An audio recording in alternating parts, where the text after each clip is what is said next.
السلام علیکم ورحمۃ اللہ وبرکاتہ۔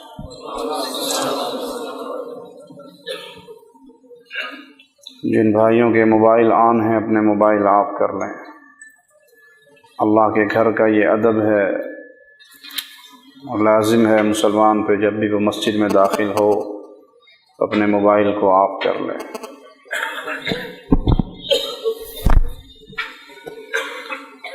ان الحمد للہ نحمده ونصلی علی رسولہ الکریم۔ اعوذ باللہ من الشیطان الرجیم، بسم اللہ الرحمن الرحیم۔ قل هو اللہ احد اللہ الصمد لم یلد ولم یولد ولم یکن له کفوا احد۔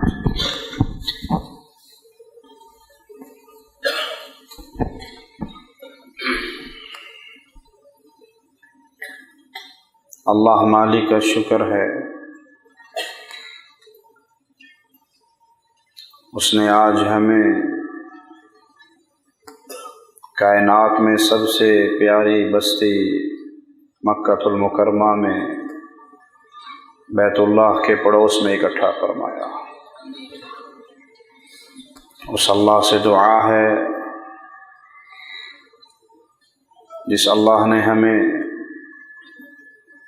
اپنے گھر کا پڑوس عطا فرمایا، وہ قیامت کے دن اپنا دیدار عطا فرمائے، وہ جنت الفردوس میں محمد کریم کا پڑوس عطا فرمائے۔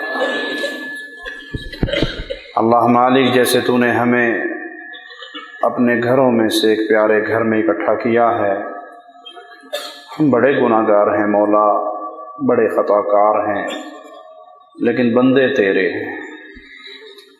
شرک سے ہمارا دامن پاک ہے مولا، تیرے دربار میں ہماری درخواست ہے، ہمارے گناہوں کو نہ دیکھ، اپنی رحمت کو دیکھ۔ تیری رحمت تیرے غضب پہ بھاری ہو چکی ہے مولا، تو اپنی رحمت سے ہم سب کو جنت الفردوس میں اسی طرح اکٹھے فرما دینا۔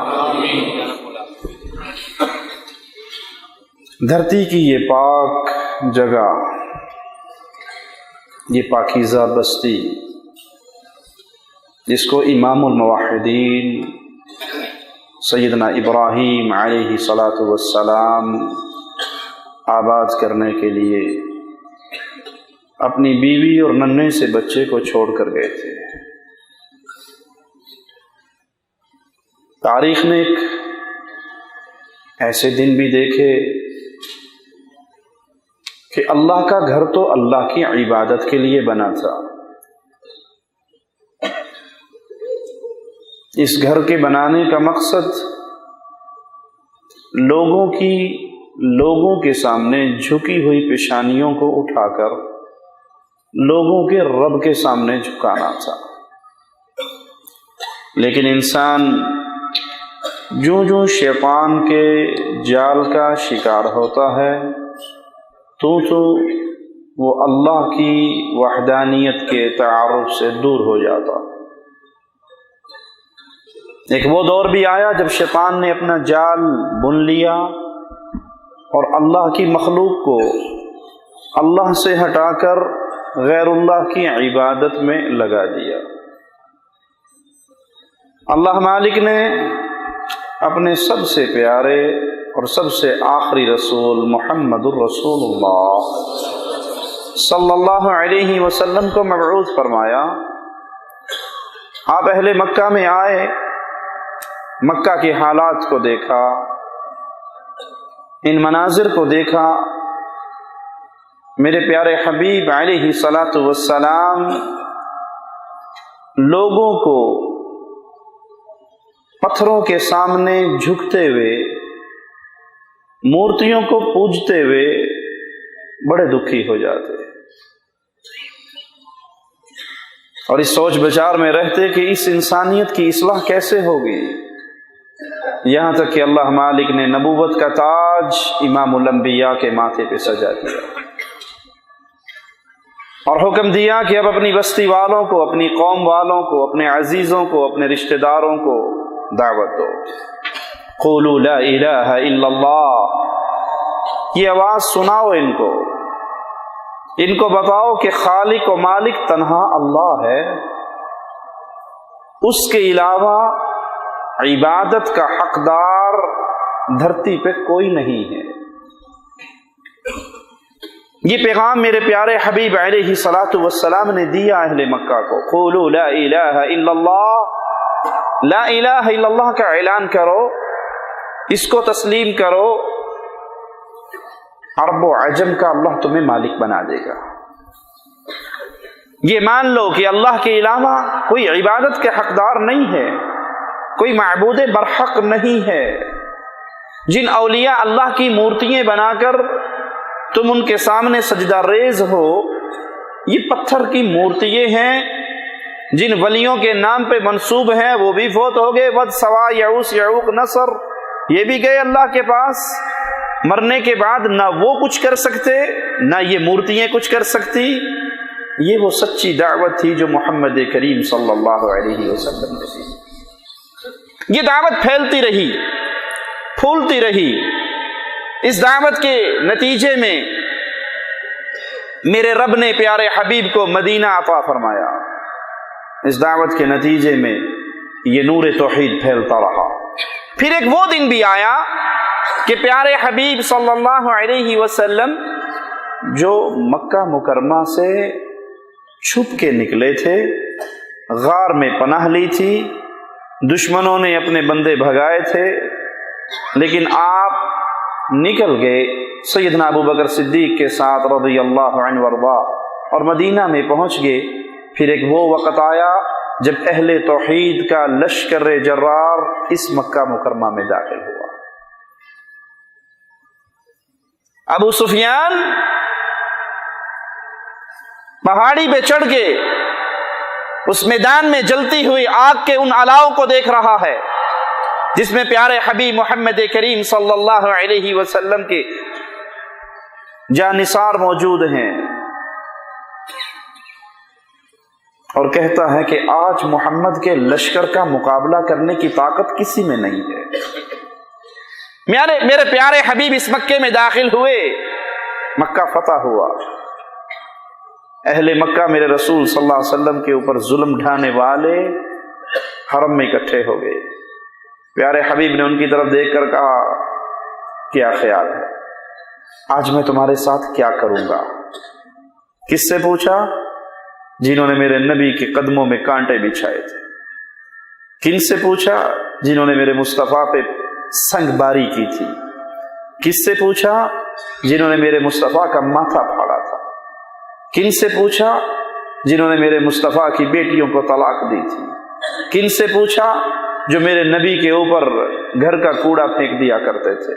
کن سے پوچھا؟ جنہوں نے میرے مصطفیٰ کے گلے میں کپڑا ڈال کے بل دیے تھے۔ کن سے پوچھا؟ جن کے ہر قبیلہ کا ایک نوجوان میرے مصطفیٰ کے گھر کے گھیراؤ کے لیے کھڑا ہو گیا تھا۔ کن سے پوچھا؟ جنہوں نے ظلم کی ہر چکی چلائی تھی میرے آقا پر۔ آج وہ سامنے ہیں، ذلیل ہیں، میرے مصطفیٰ کو مالک نے عزت دی ہے، پوچھ رہے ہیں کیا خیال ہے، آج میں تمہارے ساتھ کیا کروں گا؟ پکار اٹھے تو کریم ابن کریم ہے، تیرا باپ بھی بڑا کریم تھا، تو بھی بڑا کریم ہے، تجھ سے ہمیں خیر ہی کی امید اور آسرا ہے۔ آپ نے فرمایا جاؤ، میں نے تمہیں معاف کر دیا، تمہارے اوپر کوئی قدغن نہیں ہے۔ میرے پیارے حبیب علیہ الصلاۃ والسلام اللہ کے گھر کو غیر اللہ کی عبادت سے پاک کرتے ہیں۔ وہ صنم، وہ بت جو معمولی بت نہیں تھے، میں یہاں پہ یہ نقطہ زور دے کے عرض کروں گا، وہ خالی پتھر کی مورتیاں نہیں تھی، وہ انبیاء کی طرف منسوب بت تھے، وہ اولیاء اور صالحین کے نام کے بت تھے۔ جیسے آج صالحین کی قبر ہے، قبر بھی مٹی کا ڈھیر ہے نا، بزرگ تو گئے، وہ تو گئے 5 فٹ نیچے،